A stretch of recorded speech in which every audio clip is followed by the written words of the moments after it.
kliendid tahavad. Podcasti toob teieni saatejuht ja teenusedisainer Mari Arnover. Armas kuulaja, tere tulemast meie 3. saatesse. Ma olen valinud sel korral teemaks empaatia, mis on siis osa psühholoogiast ja see on minu jaoks üks väga oluline ja väga huvipakkuv teema, nii et ma olen seda saadet tõesti väga kaua ise oodanud. Ja kui me räägime teenusedisaini fookuses empaatiast või psühholoogiast, siis me tihtipeale ei taju ka võib-olla seda, et kui palju seda meie töös on, et kas me siis tegeleme nüüd otseselt teenusedisaini projektiga või ka mõne täiesti tavalise projektiga.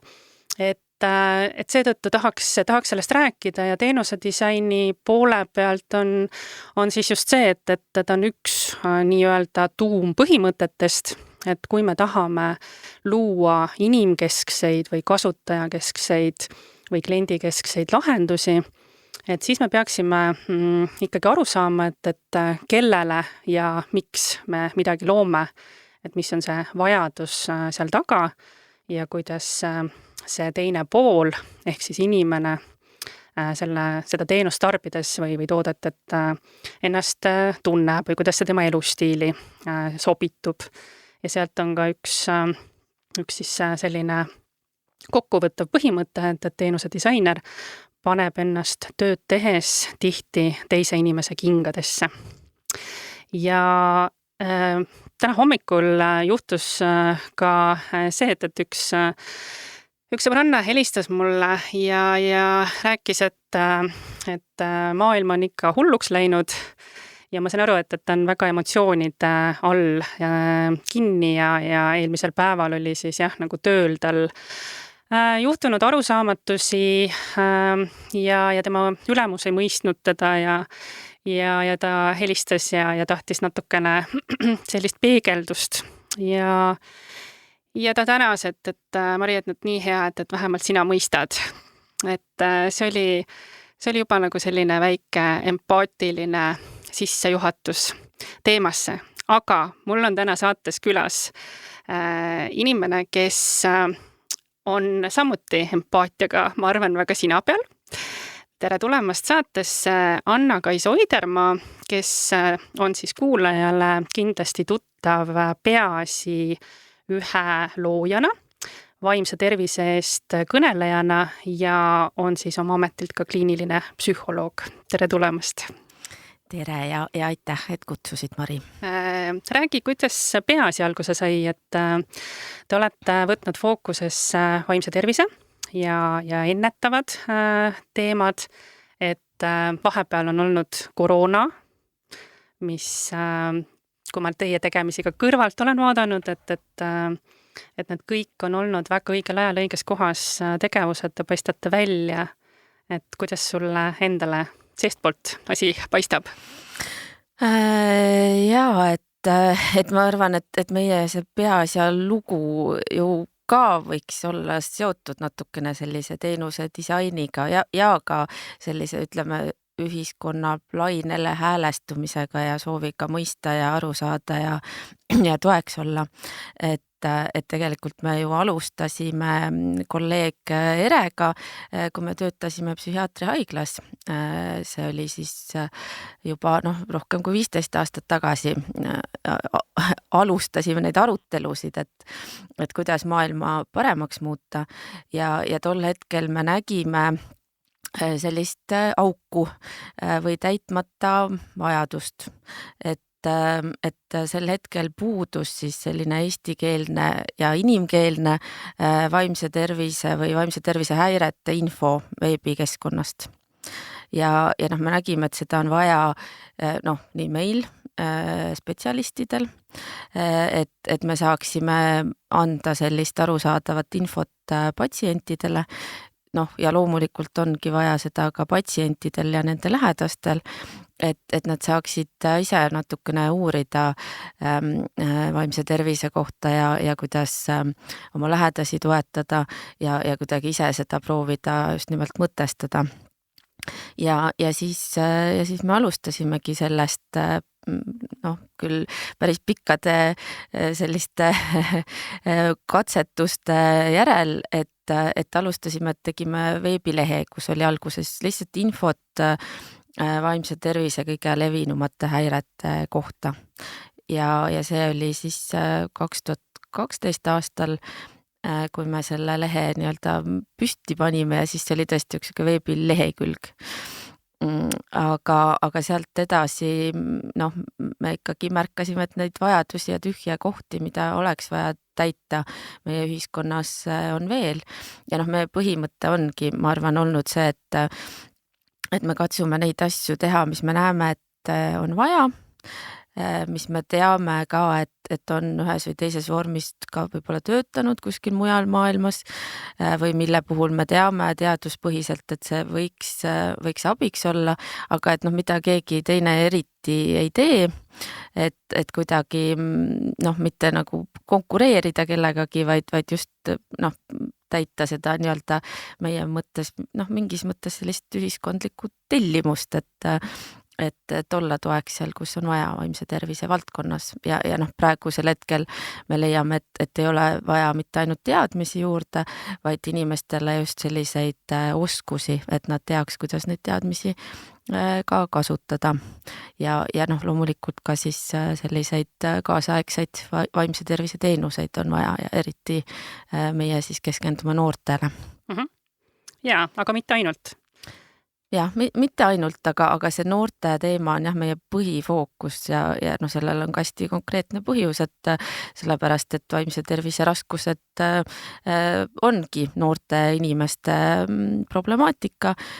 Suurem osa vaimse tervise häiretest esimest korda nii-öelda näitab oma nägu enne 25. eluaastat ja selge on see, et mida varem abi ja tuge pakkuda ja hakata tegelema nende muredega, seda väiksemal võimalus, et nad kujunevad selliseks elu tõeliselt segavaks ja krooniliseks. Ja meie kuulaja täna ilmselt on ka täheldanud, et me oleme inimesena tervik, et me anname endast tööl, ma ei tea, kas pool energiast või kes kuidas, aga siis teise poolega kodus ja lähedastega. Ja et me oskaksime siis ka ennast hoida ja märgata, eks. Ja väga, väga kena, et sa nägid ise endas ka nagu sellist teenuse disainerit, et loomulikult, et te märkategi vajadust ja kõik need koostööprojektid, neid on juba teil väga palju. Et kas või näiteks ma vaatasin, et vaimse tervise kohvik, ilmselt sellele sa viitasid kui rahvusvahelise näitele.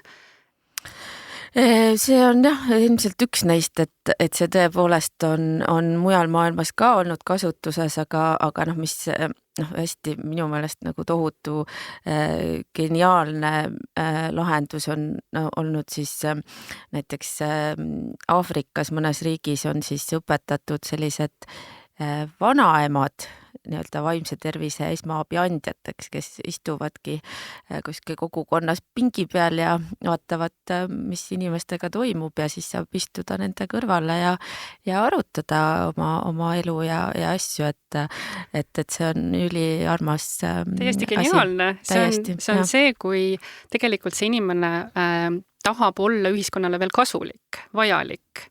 Ta saab oma kogemusi, tarkust jagada ja tal ei ole enam vaja kellelegi midagi tõestada, vaid ta võib rahulikult oma seda rahu ka teistele peegeldada.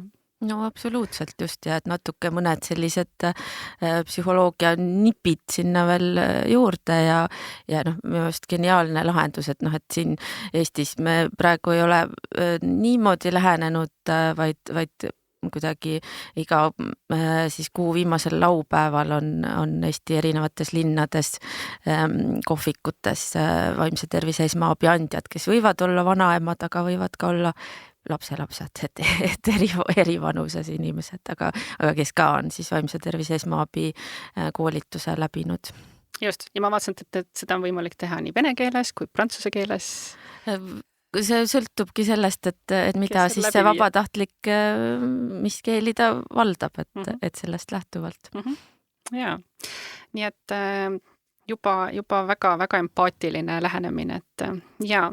Aga jõuame siis teemasse, et mis see empaatia siis on ja ja kui suures pildis vist arvatakse, ma praegu niimoodi hästi üldistan, on ju, et empaatia on selline kaastunne, siis ma arvan, et me mõlemad sinuga usume, et empaatial on väga palju värve ja seal on väga palju teemasid, millele tähelepanu pöörata, aga ma leidsin paar sellist toredat ütlust, mis ei ole küll mõisted, aga nad võivad ka tsitaadina olla. Et empaatia on kõndida teise kingades, kaastunne on mõista, et teisel kingad hõõruvad. Empaatia on eriline viis õppida tundma teist ja iseennast. Empaatia on ravim, mida maailm vajab. Empaatia ravib üksindust, hirmu ja häbi. Empaatia on kõrgeim teadmise tase. Ja empaatia on otsus. Ohoh. Kuidas tundub? Ma arvan, et see ongi ilmselt erinevate inimeste siis selline tunnetus selle kohta, mis see nähtus on. Et et see empaatia, kaastunne, eks ju, nagu justkui sarnased mõisted või sõnad. Eesti keeles kaastunde sõna vahel natukene läheb sinnapoole, et see on nagu haletsus. Just. Või selline, et ossa vaesekene.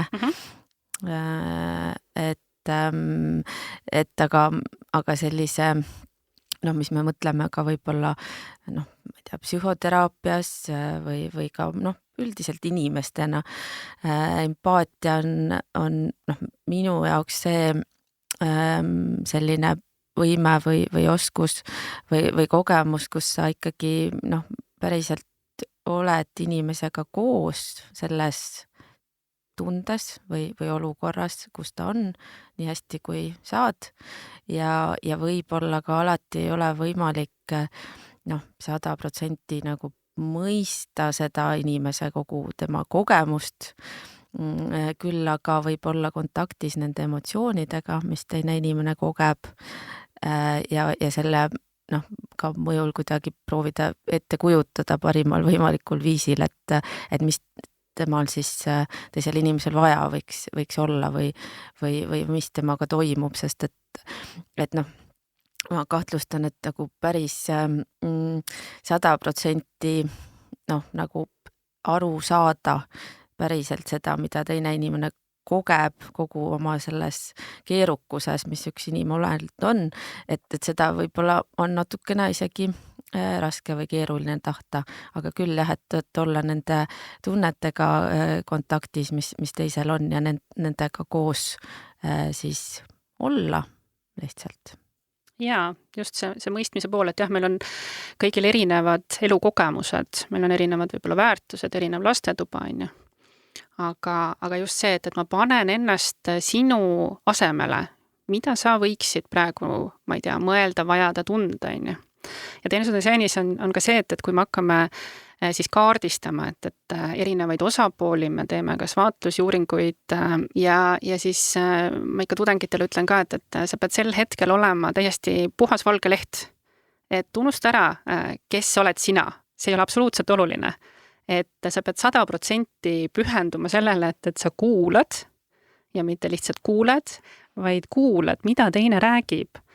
Ja me oleme võib-olla suhtlemises, me ei ole nii osavad, et pidevalt tuleb üle küsida, et aga mida see sinu jaoks tähendab või mida sa sellega mõtled. Ehk aktiivkuulamine.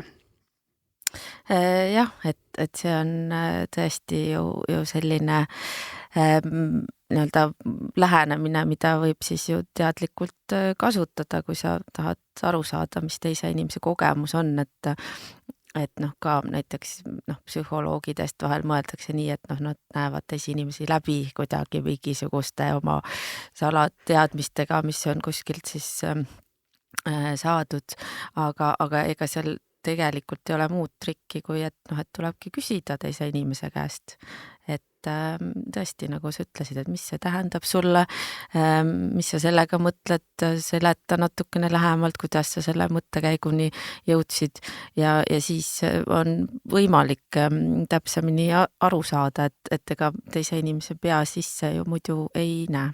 Ja no, kui sa ütled, et kas psühholoogil on nagu need salaprillid või see salanägemine, et mina näiteks enda puhul olen täheldanud, et ma kuulan ka silmadega. Et ma väga palju ikkagi saan informatsiooni sellest, et mida ma näen, on ju. Jah, ja kindlasti on ju see nii-öelda mitteverbaalne info, mida me ka kõik ju salvestame ja kogeme ja mitte võib-olla isegi ainult silmadega, et kuidagi ka need teise inimese võib-olla tunded või reaktsioonid ka jõuavad läbi meie enda siis tunnete või reaktsioonide meieni. Just.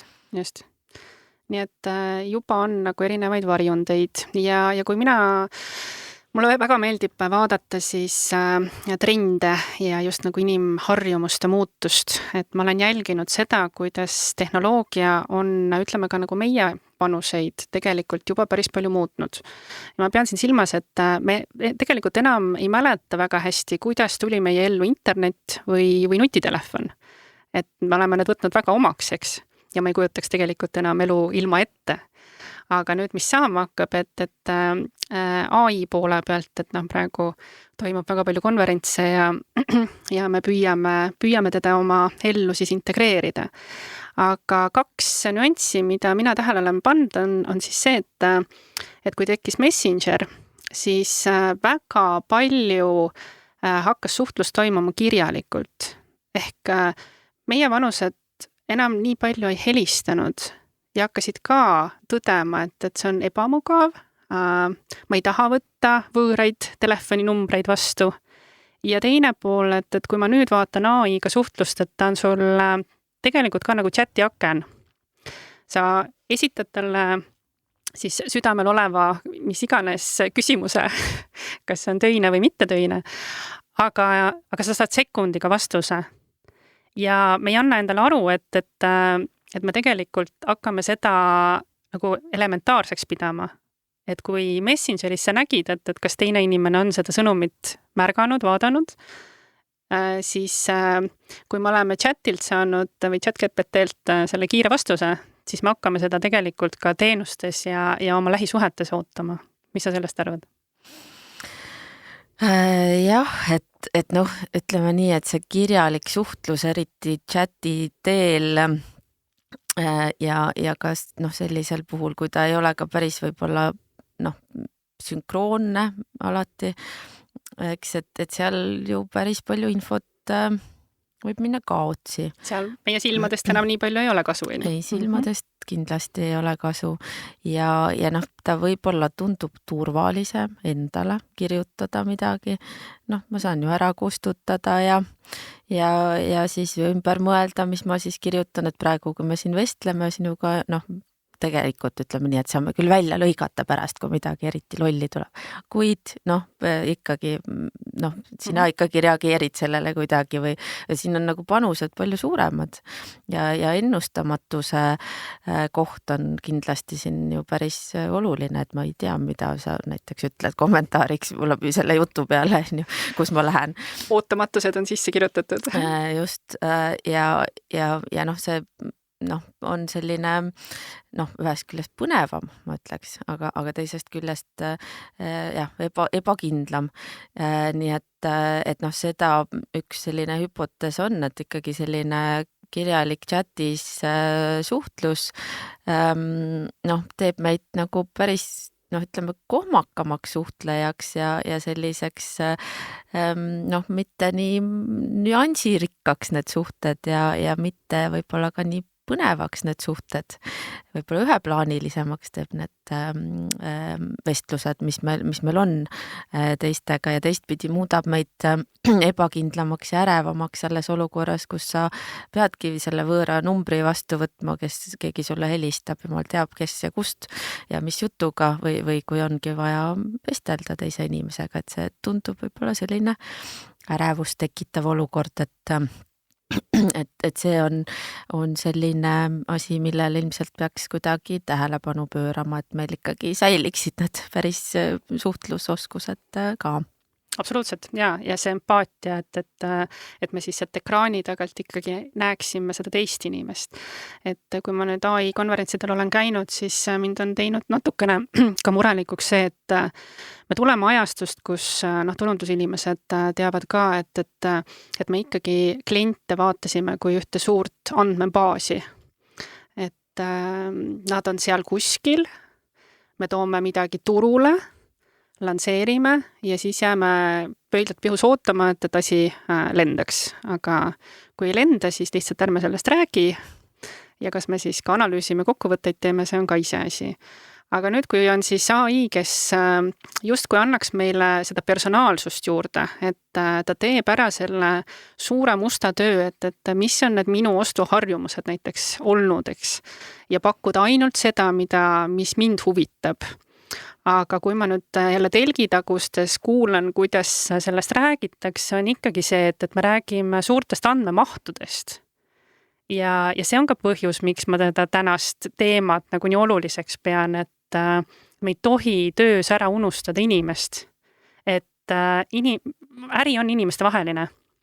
Et me ei saa rääkida business to business ega business to customer suhetest, me räägime tänasel päeval ikkagi human to human ehk inimeste vahelistest, ükskõik millistest suhetest, eks? Jah, et ma arvan, et see on väga huvitav, kuidas selliste suurte andmemahtude pealt saab prognoosida näiteks, et mida keegi plaanib osta või mida võiks talle pakkuda, kuid samas mulle tundub, ei anna infot selle kohta, mida inimene tegelikult võib soovida osta või mis tal vaja on päriselt, sellepärast et me teame ka, et inimesed ei ole alati liiga ratsionaalsed ja kui meile kogu aeg ette plingitakse mingit teatud tüüpi tooteid, mida justkui meil võiks olla vaja, et siis võib-olla need ostud on ka lihtsalt sellepärast, et neid meile väga palju reklaamitakse, mitte sellepärast, et me neid päriselt tahaks või vajaks. Just, ja teenuse disainis on ka see mõtteviis, et mul ei ole tegelikult vaja mitte seda toodet või seda konkreetset teenust.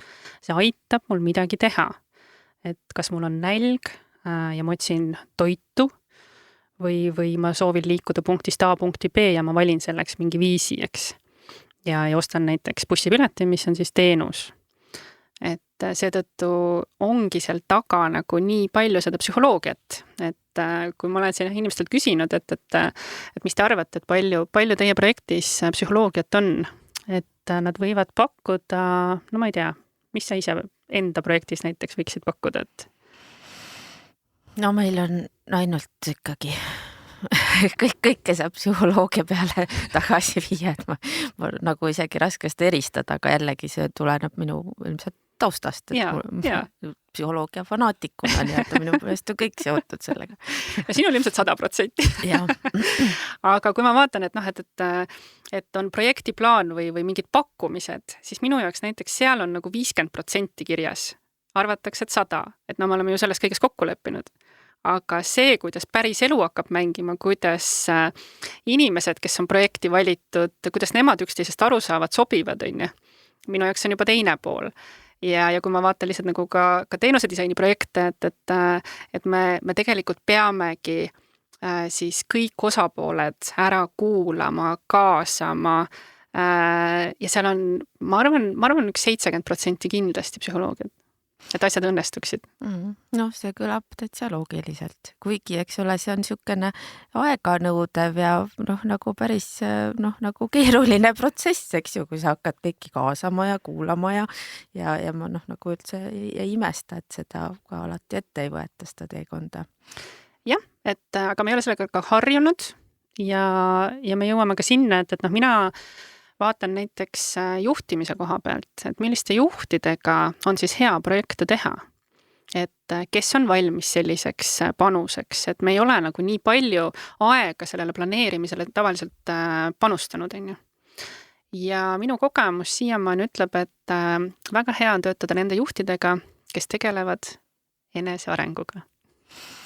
No see kõlab ka jällegi loogiliselt, et ilmselt neil on siis ka nagu huvi ja motivatsiooni tõesti mõelda ka teiste inimeste peale, sest see nii kipub olema, et kui on huvi enda vastu, siis tavaliselt on huvi ka teiste inimeste vastu ja kuidagi see mõtestamine ikkagi käib sedapidi, on ju. Just, et see kuulamisvõime esiteks juba minu meelest suureneb.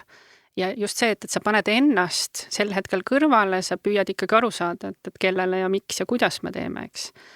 Ja lisaks, et minuga koostöö, ma olen naljatades jõudnud sinna, et algab küsimusest, et kas sa kardad kriitikat? Sest teenuse disainis tuleb lauale ka klientide või potentsiaalsete klientide sellist tagasisidet, mis ei pruugi olla kõige mugavam kuulata, aga see tähendab lihtsalt seda, et meil kõigil on 24 tundi ja me ei ole jõudnud kõigega tegeleda.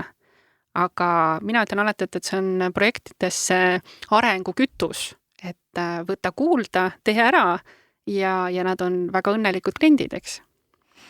Jah, et kindlasti ju kõiksugune tagasiside võiks ju aidata nagu areneda, aga inimeste puhul vahel on nii, et nii kriitikat kui tunnustust on väga raske vastu võtta, et mõlemad pooled. Miks see on täna nii? Jah, ilmselt see pole ainult täna nii, et kuidagi see võib-olla vahel on väga nagu mõjutab mõnda sellist isiklikku kogemust ja punkti, mis me oleme saanud elus, et üks asi, see kriitika teema, ma arvan, et kas see läheb kuskile ka kooliaega tagasi, kus me ikkagi koolis, ma arvan, nendel aastatel, kui meie näiteks koolis käisime, ütleme nii, et parem oli ikkagi teha kõik kohe õigesti, mitte läbi eksimise õppida, mis on tegelikult ju selline rohkem loomulik viis õppida ja ka tegelikult efektiivsem viis õppida, et ikkagi hakkad katsetama, teed vigu ja siis jõuad mingisuguse sobiliku lähenemiseni. Koolis seda ei soosita ja kui teed midagi valesti, siis on halvasti juba ja peadki halvasti tundma ennast. Ja seda isegi ma teenuse disaini tudengitega, et vaatan, et nad tulevad siiamaani, et ei julgeta, ei sodida ega eksida, et siis püüan seda mõtteviisi muuta, et see on ikkagi see, kuidas me õpime. Jah, aga et see on nii väga huvitav, et kui me räägime, et psühholoogia teadmisi rohkem võiks kasutada eri valdkondades, et siis haridussüsteemis, aga ka töökohal ikkagi peaks nagu kuidagi seda teadvustama, et läbi eksimuste me õpime kõige paremini, et ei pea ideaalne olema. Aga see tunnustuse vastuvõtmine, see on ju ka selline natuke mingis mõttes harjutamise asi, aga mingis mõttes seal on, et see võib nagu tunduda isegi liiga nagu natuke paljastav mõne inimese jaoks, et näed siin niimoodi teiste ees võib-olla öeldakse väga hästi, et mis see siis nüüd tähendab, et äkki ma ei tea, hakatakse mind pidama liiga siis selliseks uhkeks, et näed, vaat keegi ütles mulle hästi, nüüd äkki nagu arvatakse, et ma pean paremaks ennast teistest või et võib-olla see ei ole päris õiglane see tunnustus, et mul ka siiski on vigu, et ei ole siin kiita midagi, et nagu meie ka ju kultuuris on sees olnud see ju ka, et ei tohi kiita lapsi ega ilus laps ei tohi kunagi öelda. Jah, et see sõnud ära, eks ju, et paljudes kultuurides, et budismis öeldakse ka ju, et karda kiitust nagu laitust, et kumbastki ei tohi sõltuda nii-öelda. Mul on hästi sümpaatne taoism, mis on, et lihtsalt ära kaldu liiga väga ühte äärmusesse, et siis tuleb see vastasjõud vastu. Kuskil seal sellise tasakaalu hoidmine on nagu mõistlik, on ju. Nojah, et sellest ei pea enda ajendiks seda võtma, et nüüd igal juhul saada kiita ja tunnustust iga asja eest, aga samas, kui midagi on läinud hästi, siis on ju sobilik seda ju ikkagi nagu tuua välja, et see siis ka võib-olla julgustab seda tegevust kordama nii-öelda. Ja see on ka tegelikult üks meie põhivajadusi, et tunnustus, mille peale on ka väga oskuslikult sotsiaalmeedia üles ehitatud, et eriti noored, kes ei ole välja kujunenud isiksused, et kuidas nad otsivad ikkagi seda kuulumist kuskile ja neid laike ja seda populaarsust. Jah, et see, et me oleks osa millestki suuremast või just sotsiaalsest grupist, et see ongi päris vajadus ja mida ka tegelikult sotsiaalmeedia loojad on väga kenasti ära kasutanud. Just. Aga ma tuleks korra tagasi veel sinna enese või ütleme siis enda sisse vaatamisse ja sellele ebamugavustundele, mis tekib siis kriitikast. Et mina valisin 20 aastat tagasi sellise enesearengu teed, et ma ikkagi tahtsin aru saada, et kes ma siis olen. Ja mul üks sõbranna ütles kunagi hästi, et nojah, et seal sisemistes pimedamates ütleme, kohtades on kõik peaväljakul nii-öelda selle taskulambiga vehkinud, aga keegi ei ole julgenud nendesse katakombidesse sisse vaadata. Et sellise võrdluse tõi, aga mina ei näe seda selles mõttes üldse nii hulluna, et ma saan nagu täna lihtsalt peegeldada seda teekonda, et kui ma olen seal sees ennast tundma õppinud ja neid, ütleme siis neid mustemaid pooli seal hulgas, et jah, on küll ebamugav kohati, aga ma arvan, et täna ei ole sellist kriitikat, mis mind nagu endast nagu kuidagi välja viib või mida ma juba ei teaks. Et pigem ma olen täna õnnelikult selles kohas, kus kui keegi midagi ikkagi ütleb, siis see on, kuule, väga hea, et see praegu nagu jälle lauale tuli, on ju. Et saab selle ära siis kuidagi lihvida või paremaks teha, on ju. Jah, et tihtipeale ka selle kriitikaga, mis tuleb väljaspoolt ja on kuidagi seotud ka selline häbitunne või süütunne või tõesti piinlikkus, et kas nüüd on kuidagi saanud avalikuks, et näed, ma olen selline, kes suudab teha vigu ja et me peame seda tegelikult ikkagi varjama teiste eest, et me oleme ekslikud või ei ole perfektsed iga hetk. Aga kui nagu natuke võib-olla leppida selle mõttega, et me ei olegi täiuslikud ja ei teagi kohe kõike ja ei oska, et siis ka see kriitika võib-olla on lihtsam tegelikult vastu võtta, et see on üks aspekt, aga muidugi ka osadel inimestel on ka väga sellised karmid ja vahel isegi julmad sisemised kriitikud, kes kogu aeg nii-öelda kommenteerivad seda, mis inimene teeb ja mida ta teeb liiga vähe või mida ta teeb liiga kehvasti või et igaüks saab oma sisekõnet ju jälgida, et kui midagi läheb nii, nagu ei taha, et mis see siis need mõtted selle kohta nagu ütlevad meie sees, või ma ei teagi, kas või ise, ma ei tea, siin korra koperdan või ma ei tea, pillan midagi maha, ütlen endale lollakas näiteks.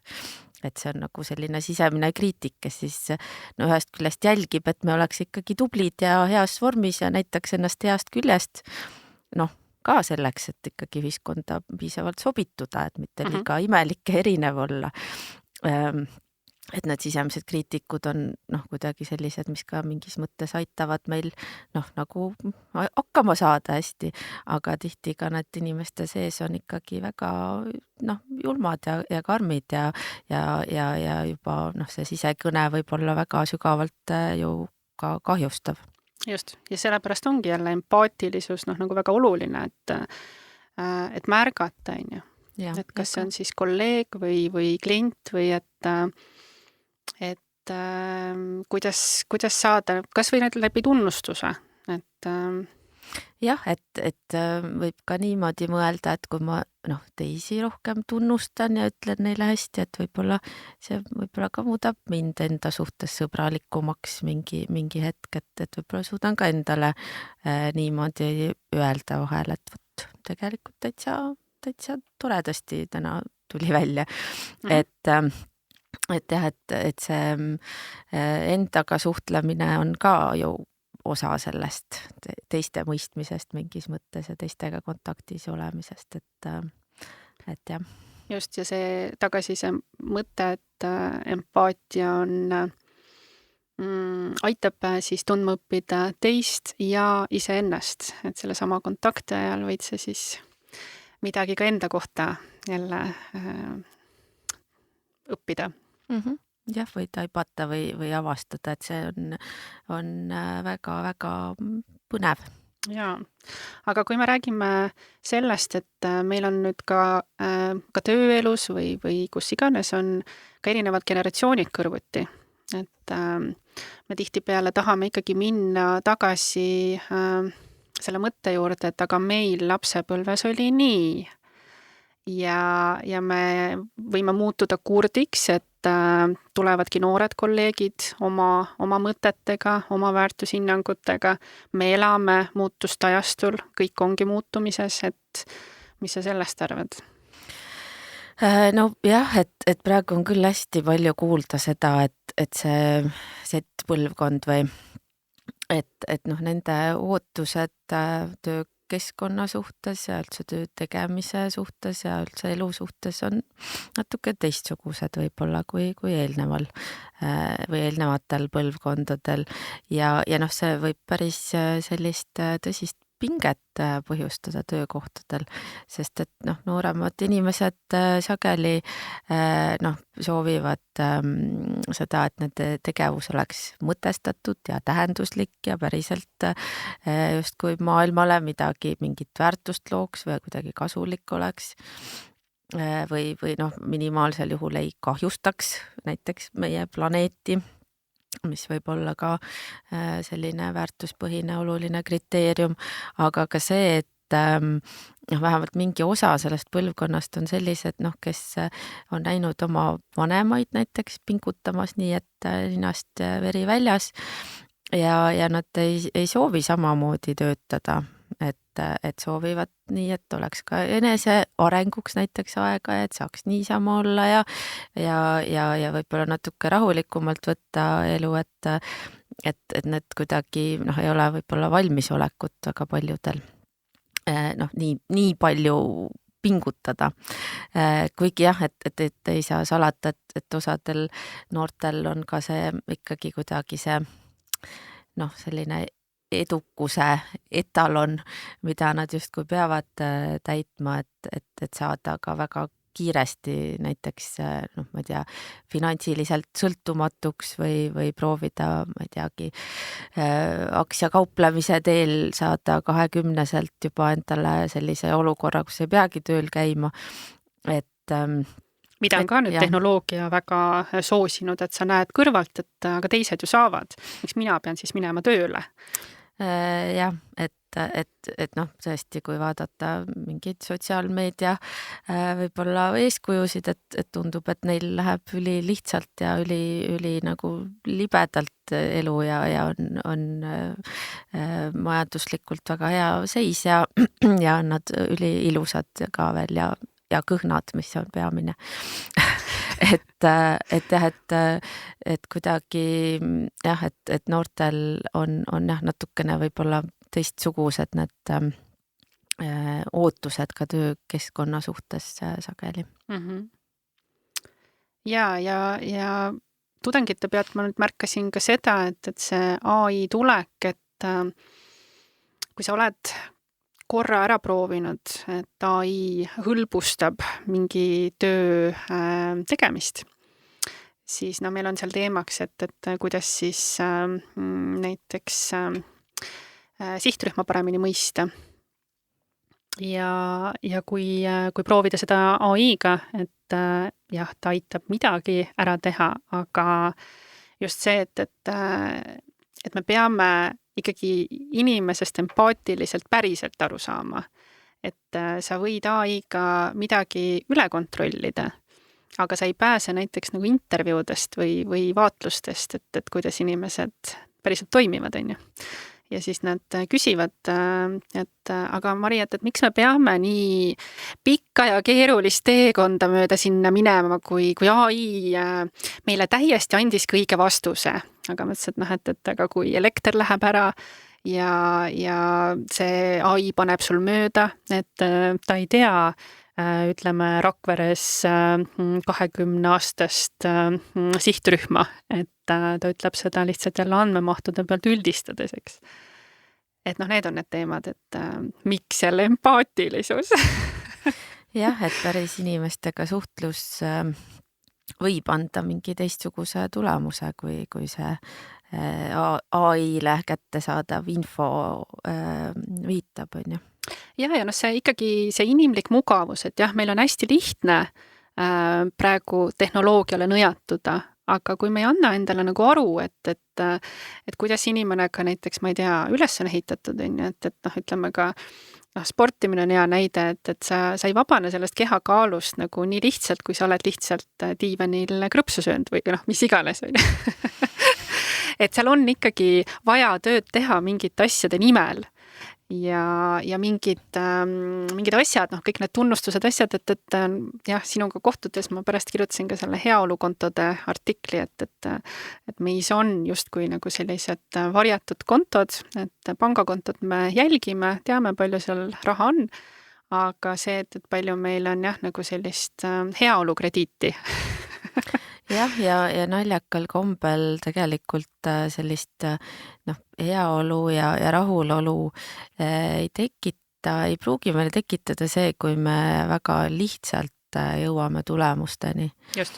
Et ikkagi selline paras pingutus on see, mis tekitab meile seda rahulolu, et ma ei tea, sotsiaalpsühholoogias või on ju uuritud seda nii-öelda näiteks seda IKEA efekti nii nimetatud, et miks inimestele meeldib väga näiteks IKEA-st osta endale mööblit.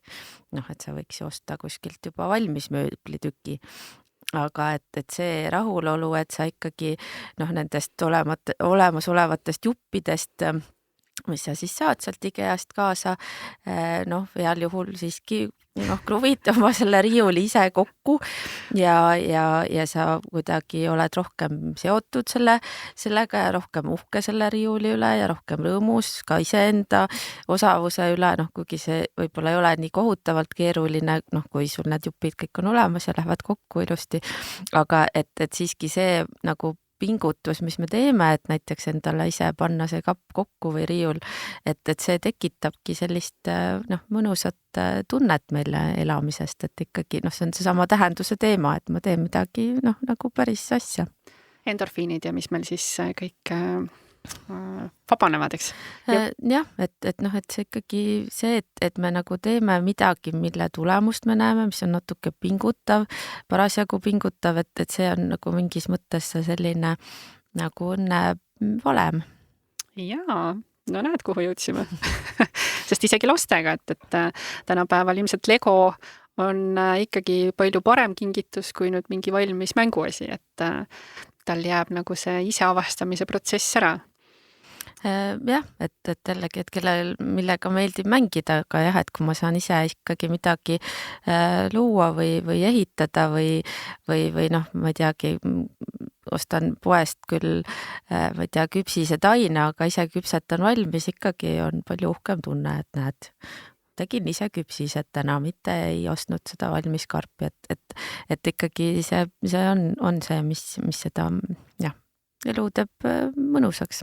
Absoluutselt, ja seda inimeseks olemist ei muuda.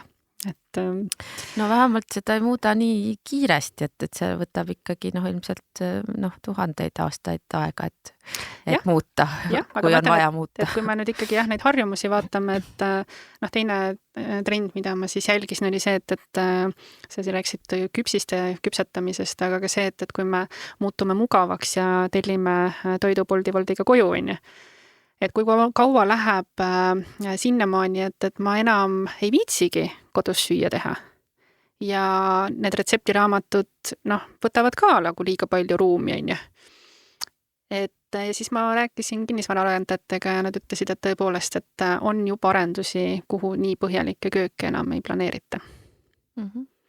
Aga kuhu see meid siis nagu edasi viib, on ju, et no et ilmselt tuleneb, et mis see inimene siis oma selle ajaga nagu teeb, et noh, et kuidas ta siis kasutab seda aega, mis tal üle jääb, et kui ta teeb midagi muud, mis teda näiteks inimesena paneb ennast hästi tundma, arendab, väljakutse, et siis noh, miks mitte, kui see majanduslikult on nagu võimalik niiviisi, aga kui see läheb näiteks sotsiaalmeedia scrollimise peale see aeg, siis tõenäoliselt teeb inimese päris palju õnnetumaks mitmel põhjusel.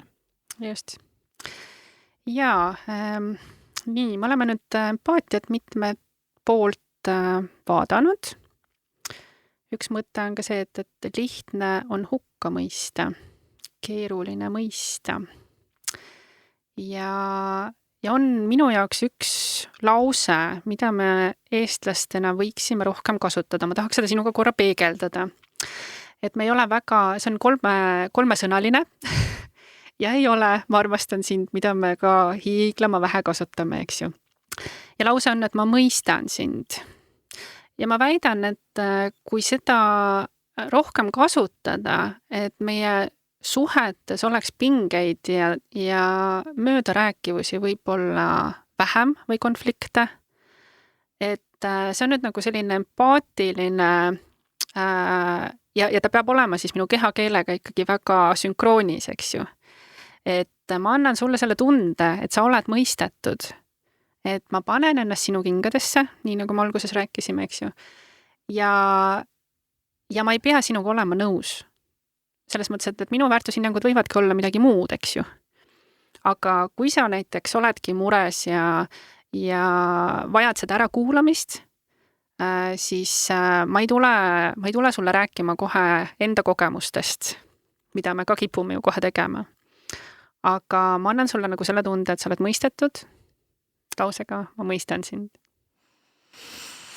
Jaa, noh, ma arvan, et sellisel juhul peabki see ka kogemuslikult niimoodi tuntav olema. Just. Et seda võib ju ka nagu öelda sellise fraasina, on ju, et jaa, ma tean, mis sa tunned. Ja siis vahel teine inimene sulle vastab, et midagi sa ei tea. Just. Sa pole mina olnud kunagi. Ja sa ei ole selles situatsioonis olnud. Just. Et seda võib-olla, kui tundlikult kasutada, mitte nagu niimoodi, et oleks öeldud ja see päriselt nii on, siis võib see sellise väga tugeva ka kokkukuuluvuse ja ühenduses olemise ju kogemuse anda. Jaa.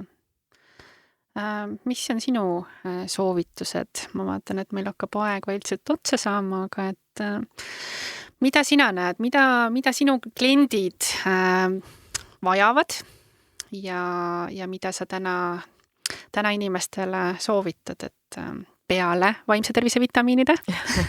Ja, et vaimse tervise vitamiine kindlasti soovitaks kasutada igapäevaselt, aga jah, et kui kuidagi seda teemat võtta kokku, mis me oleme siin rääkinud, et meie noored kliendid näiteks, kes käivad meil Peahea nõustamises, selline noorte lühinõustamine, väga paljud toovad välja just seda sama vajadust, millele siis me oleme saanud vastata, et neid on keegi ära kuulanud päriselt.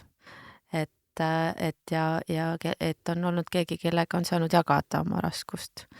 Et seda teadmist võib-olla siis ka kasutada, et see oleks üks soovitus, et inimestel päriselt ongi vaja, et neid kuulataks ja küsitaks täpsemalt ja uuritaks ja võetaks seda aega. Ja mitte kirjalikult. Just, et et mitte kirjalikult, ikka näost näkku, siis on rohkem infot tuleb kohale. Et see oleks üks, et see tundub nii nagu triviaalne, et kuulake. Aga jah, et kuidagi seda harjumust tekitada, et seda on inimestel vaja. Ja meil jällegi on teisi inimesi vaja, nii et see kuidagi nagu väga kõnetab seda, mis meil inimestena nagu on tarvis, et elada mõnusalt.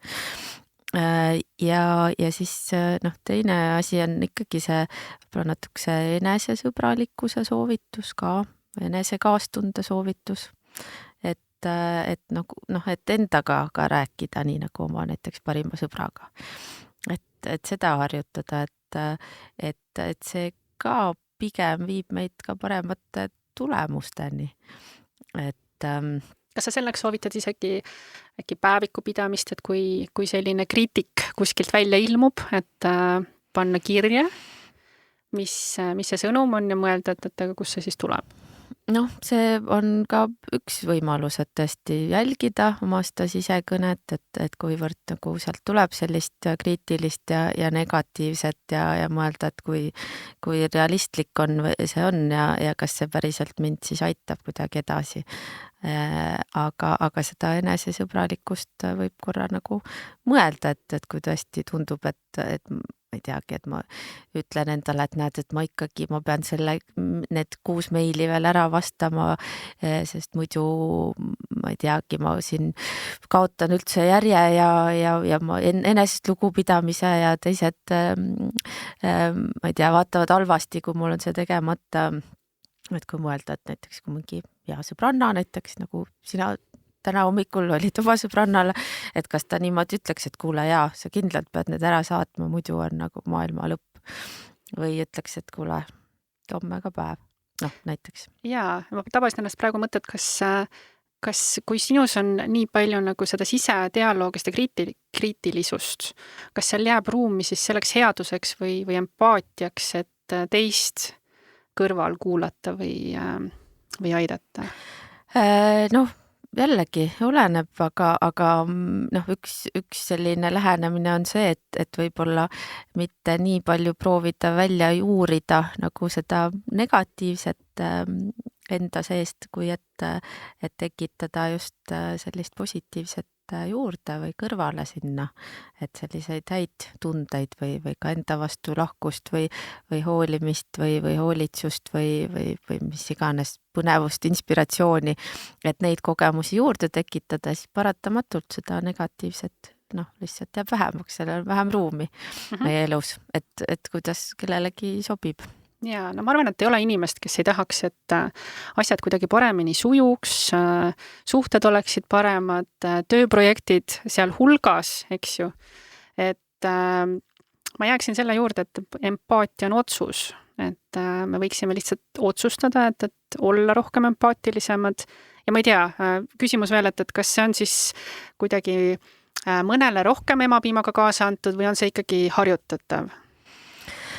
Mõlemat, et mõnel inimesel on lihtsam olla iseenda ja teiste tunnetega kontaktis, aga tegelikult ka empaatiat saab harjutada. Näiteks on leitud, et ilukirjanduse lugemisel võib olla päris suur mõju empaatia tekitamisel, et seal ongi, et sa samastad ennast mõne tegelasega. Panen teise kingadesse. Just, ja siis on sul lihtsam ette kujutada hiljem, mis tunne teistel võib olla. Aga võib ka teha sellist mõtteharjutust, et mõne kolleegi puhul näiteks, kes kuidagi mingil viisil mingit tunnet näitab, et mõelda, et huvitav, miks ta niimoodi tunneb või et mis tunne see üldse on, mis tal on parasjagu. Et saab ka niimoodi harjutada või ka küsida pärast, et kuule, mul jäi siuke mulje, et sa praegu niimoodi läksid väga elevile selle jutu peale, kas mul on õigus? Ja ma tahaks ka, et jääks kõlama see, et see empaatia ei ole nagu nõrkusega kuidagi seotud, et empaatiline inimene, ta lihtsalt võtab selle aja, ta teeb selle otsuse ja ta tahab nendest asjadest nagu selgemalt aru saada, et teenuse disainis me tihti ka intervjuudega peame natukene nagu aega andma, et oleneb nüüd teemadest, et kui ongi raskemad teemad, et inimene avaneks ja see, mida ta alguses väidab, ei pruugi olla lõpuks see probleem, mis on päris probleem. Nii et mina leian, et empaatia on väga suur tugevus. Kindlasti ja just see on ikkagi selline omavaheliste suhete nagu niisugune liim ka mingis mõttes, et inimeste vahelised suhted on ju ikkagi selline baasvajadus, et ilma nendeta me ei jääkski üldse ellu, et isegi kui mõelda selle peale, et inimestel on jah, vajadus toidu järele, turvalisuse järele, aga noh, näiteks kui me oleme väiksed beebid või väikelapsed, kui meil ei oleks seda suhet teise inimesega, siis meil ei oleks ka mingit süüa, kedagi ei oleks, kes meile annab süüa, kes võtab meid kaissu, kui meil on hirm, et ikkagi see suhe teise inimesega on sedavõrd baasiline, et ilma selleta me ellu ei jääks. Ja siis ka see jah, et kui teine on empaatiliselt teada andnud, kuidas tema tunneb või mis vajadus on rahuldamata, et ka harjutada seda, et noh, siis ma pakukski ikkagi selle lause, et ma mõistan sind, et kui sa satud jah, nagu ebamugavusse olukorda, et sa ei oska siis nagu midagi teha, et sa ei ole harjutanud empaatilisust, on ju. Et lihtsalt testida, kuidas see, ma mõistan sind, töötab päris elus, et sinna kindlasti jah, ei tohiks järgneda aga ja õigustama hakkamine, aga. aga. Jaa, ühesõnaga, mul on tunnet, et me saime empaatiast siit ja sealt nurga alt natuke rääkida. Loomulikult ma tahaks psühholoogiast veel ja veel, et võib-olla tuled kunagi veel saatesse, aga ma väga tänan, et sa selle aja leidsid, Anna-Kaisa. Ja järgmises saates me tegelikult lähme selle teema pealt edasi, et me hakkame rääkima sellest, kuidas teenusedisainis luuakse persoonasid ehk kuidas sihtrühmast paremini aru saada. Nii et aitäh kuulamast ja kui on mõtteid, kirjutage julgelt.